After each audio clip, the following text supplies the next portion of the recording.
These people had one thing in common. They knew they had it in themselves, had a tag around they could be something beyond where they were. They were willing to put their time, their energies to better themselves. What you really could do with more skills, it's just remarkable. So I would like to just tell you a couple of short stories, and we'll draw maybe a couple of lessons from them. I would like to tell you of two women that each sold a business to Berkshire Hathaway, to me actually, for many, many, many millions of dollars. Both of them started with $2,500. By a coincidence, it was the exact same amount. It was everything they had in the world. And one of them was a woman who landed in Seattle in 1917, couldn't speak a word of English, had a tag around her neck. The tag said Fort Dodge, Iowa. The Red Cross got her to Fort Dodge, where she was reunited with her husband who'd come to the country a couple of years earlier. And she lived in Fort Dodge for 2 years. And as she put it, she felt like a dummy. She couldn't pick up the language. She couldn't learn a word. And so she and her husband decided to move to Omaha. So they came to Omaha in 1919. And there she found a small colony of Russian Jews, so she started feeling more at home. And then as her oldest daughter went to school, she would come home, this daughter, Frances, and she would teach her mother the words she'd learned in school that day. And this woman, Rose Blumkin, spent 20 years saving money, bringing first her siblings over, her mother and father, $50 at a time. She sold used clothing to do it. She had 4 children during this period, and by 1937, after 20 years, she'd saved $2,500. She went to Chicago, and she bought what she could of furniture. Her dream had always been to open a furniture store. And this woman who had never gone to school one day in her life, with $2,500, but with the same spirit that the people in this room had about having a dream and working to accomplish that dream, she built a business which she sold to me in 1983 for $60 million approximately, and which did $1.5 billion worth of business last year. The 4th generation is working in that business. This woman, Rose Blumkin, she worked for me until she was 103. And then she retired and she died the next year, which is a lesson to all of Berkshire's managers that premature retirement, you can't tell what's going to happen. But Mrs. B, with her $2,500, one further fact about her, she could not read or write. And she went into a furniture business, and she didn't bring anything unique in furniture, but she brought a determination to succeed.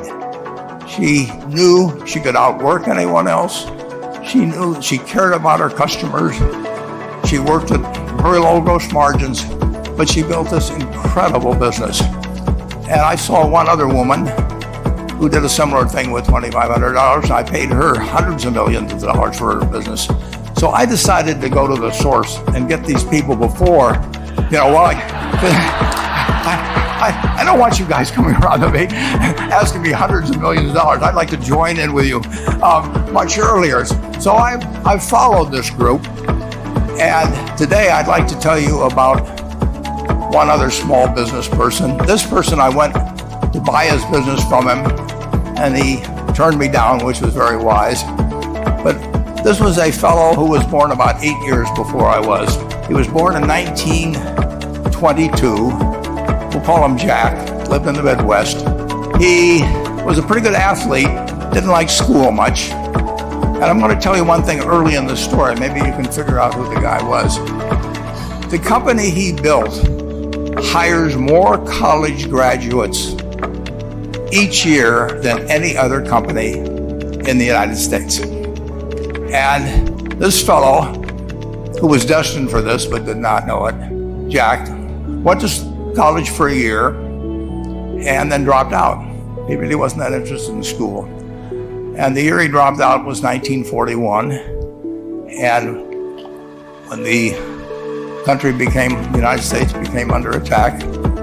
He went down to the Army Air Force recruiting station, volunteered, and they turned him down because he had hay fever.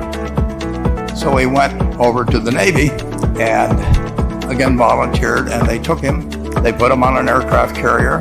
He flew small fighter planes during World War II, got 2 distinguished flying crosses from the Navy, and then he came back to the Midwest.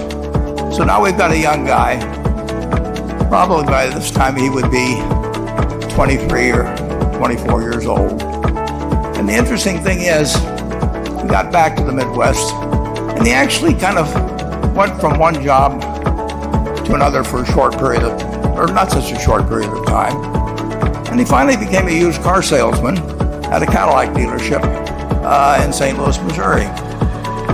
And at age 35, having moved up in the organization, the sales organization, he said to his boss, "Could I go into car leasing business with you?" The boss said, "Well, if you'll cut your salary in half and you'll come up with," it was $25,000, which he borrowed, "we can become partners in a car leasing company." So my friend Jack started at age 35 in the car leasing business.